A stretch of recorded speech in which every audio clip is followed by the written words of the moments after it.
اگلا سوال mic number 3 سے، وہاں پر اگر کوئی غیر مسلم بھائی ہیں تو وہ سوال کر سکتے ہیں۔ ہاں نمسکار، میرا سوال یہ ہے کہ میں دوائی دکان ہے اور دوائی دکان کے بغل میں میں نے 2 طبقے کو آپس میں لڑتے ہوئے دیکھا، جس میں کہ ایک بریلوی سماج اور ایک دیوبندی سماج تھا۔ تو بریلوی کہتے ہیں کہ دیوبندی لوگ صحیح نہیں ہے اور بریلوی صحیح ہے، تو اس کا بنیاد کیا ہے، جڑ کیا ہے، مجھے اس کی جانکاری چاہیے۔ سوال تھوڑا ڈیفیکلٹ ہے۔ بھائی صاحب نے کوئی ڈیفیکلٹ سوال کہا ہے لیکن جواب بہت آسان ہے۔ سوال ڈیفیکلٹ ہے لیکن جواب آسان ہے، جس کے کارن آپ کا ویرودھ بھی ہوا۔ میں ویرودھ کرو کیا نہیں، میں انشاءاللہ اس کے اوپر آؤں گا، آپ کے دوسرے سوال پہ بھی آؤں گا۔ پہلے سوال کا جواب دو، پھر دوسرے سوال پہ آؤں گا انشاءاللہ۔ بھائی صاحب کا سوال تھا کہ وہ دوا کی دکان میں ہے اور دیکھتے ہیں کہ مسلمان جھگڑ رہے، ایک دیوبندی ایک بریلوی ہے، اس میں سے صحیح کون ہے؟ دونوں بولتے ہیں کیا میں صحیح ہوں اور دوسرا غلط ہے۔ بھائی صاحب یہ دیوبندی لفظ کہاں سے ہے؟ جو دیوبند سے فارغ ہوتے دیوبندی کہتے ہیں، جو بریلی ایک جگہ ہے بریلی سے فارغ ہوتے تو بریلی کہتے ہیں۔ کون صحیح ہے؟ وہ مسلمان صحیح ہے جو قرآن پہ عمل کرتا ہے، جو قرآن اور صحیح حدیث پہ عمل کرتا ہے، چاہے دیوبندی ہو، بریلوی ہو، ندوی ہو، مدنی ہو، کوئی بھی ہو، کدھر سے بھی ہو، ہندوستانی ہو، امریکن ہو، سعودی ہو، جو قرآن کے پیغام پہ عمل کرے، جو اللہ نے فرمایا اس کے اوپر عمل کرے اور اللہ کے رسول کی صحیح حدیث پہ عمل کرے، وہ صحیح ہے۔ اسی لیے جاننے کے لیے کون صحیح ہے، آپ کو قرآن مجید تو ترجمے سے پڑھنے پڑے گا۔ اگر قرآن مجید ترجمے سے نہیں پڑھیں گے تو مشکل ہے جاننے کے لیے کون صحیح ہے کون غلط ہے۔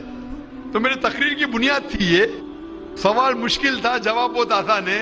جو قرآن پہ عمل کرے اور اللہ کے رسول کی صحیح حدیث پہ عمل کرے وہ لوگ صحیح ہے۔ آپ کا دوسرا سوال، یہی لوگ نے آپ پہ تنقید کی۔ بھائی صاحب ہاں دوسرا سوال میرا سن لیجیے۔ بھائی صاحب میرا جواب تو پہلا سنو نا۔ آپ نے بولے کہ لوگ تنقید کرتے ہیں، ایک اصول ہے کہ جو بھی مشہور ہے اس کے اوپر لوگ تنقید کریں گے۔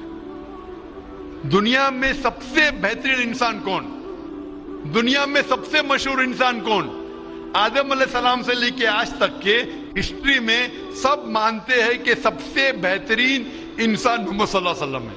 نہ ہی مسلمان، غیر مسلمان بھی کہتے ہیں۔ اگر آپ کتاب پڑھیں گے مائیکل ایچ ہارٹ کی 100 most influential people in history, 100 سب سے زیادہ انفلوئنشل دنیا میں نمبر 1 پہ وہ کہتے ہیں محمد صلی اللہ علیہ وسلم۔ آپ جانتے ہیں سب سے زیادہ کتابیں اگر کوئی انسان کے خلاف لکھی گئی ہے وہی محمد صلی اللہ علیہ وسلم۔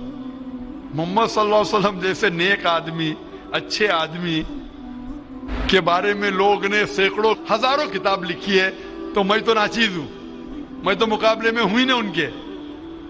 اور لوگ خلاف کب لکھتے ہیں؟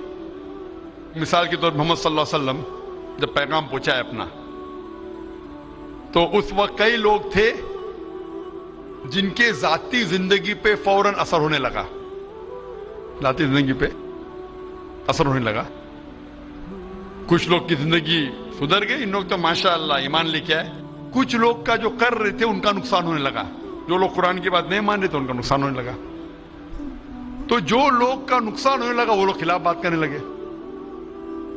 تو آپ دیکھیں گے جو بھی مشہور انسان ہیں، میں نہیں کہتا ہوں میں مشہور ہوں، میں تو بات کرنا بھی نہیں جانتا تھا، بچپن سے ہکلاتا تھا، بات کرتے کرتے اللہ کے راہ میں دعوت دینے کی وجہ سے اللہ تعالیٰ نے اس مقام پہ پہنچایا۔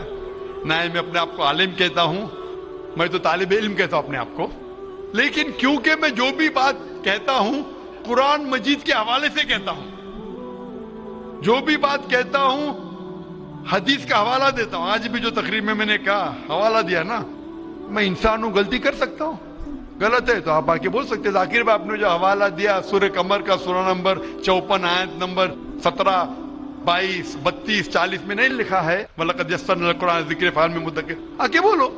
تو میں انسان ہوں، غلطی کر سکتا ہوں، اگر کچھ غلط کہتا ہوں اسی لیے سوال جواب کا سیشن ہوتا ہے۔ لیکن جو لوگ مجھے غلط ثابت نہیں کر سکتے تو ڈھونڈتے ہیں کچھ چیز کو پکڑے جس کو توڑ مروڑ کے پیش کرے، لوگ کے سامنے میرے بارے میں غلط فہمی پیش کرے۔